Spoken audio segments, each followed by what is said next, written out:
قالت، اور مریم نے کہا، یا لیتنی مت قبل ھذا، اے کاش میں مر چکی ہوتی اس سے پہلے ہی، یعنی جو حمل مجھے لاحق ہوا اور بچہ تولد ہونے والا ہے، میں اس سے قبل ہی مر گئی ہوتی۔ یہ کیوں کہا؟ اس کے دو اسباب ہو سکتے ہیں۔ ایک تو وہ جو شدت تھی حمل کی اور درد ذہ کی، وہ تکلیف انہیں جو محسوس ہوئی، تو اس تکلیف کی بنا پر کہ وہ ناقابل برداشت ہو رہی تھی کہ کاش اس تکلیف سے قبل مجھے موت آ چکی ہوتی۔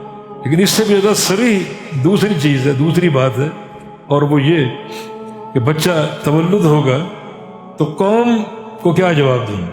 جب لوگوں کو یہ بات معلوم ہوگی تو لوگ تو بہتان لگائیں گے، الزام لگائیں گے کہ بغیر نکاح کے عورت کو بیٹا کہاں سے ہو گیا، طرح طرح کی تہمتیں لگیں گی، تو ایک بدنامی کی شکل بنے گی۔ تو کاش یہ بدنامی کا جو مرحلہ آنے والا آگے لوگوں کی تہمتیں اور زبانوں کا سامنا کرنا پڑے گا، اس سے قبل مجھے موت آ جائے تاکہ یہ بدنامی میں دیکھ نہ سکوں۔ یہ دونوں اسباب اور دونوں وجوہات درست ہو سکتی ہیں۔ تو قالت، کہا مریم نے، یا لیتنی، اے کاش میں مت مر چکی ہوتی قبل ھذا، اس سے قبل ہی، وکنت نسیا منسیا، اور میں ہو جاتی بھولی بسری، نسیا منسیا، بالکل بھولی بسری چیز۔ بھولی بسری چیز وہ ہوتی ہے جس کی کوئی اہمیت نہ ہو، لوگ اس کو فراموش کر دیں اس کی حقارت کی وجہ سے، کوئی اس کی قیمت نہیں ہے۔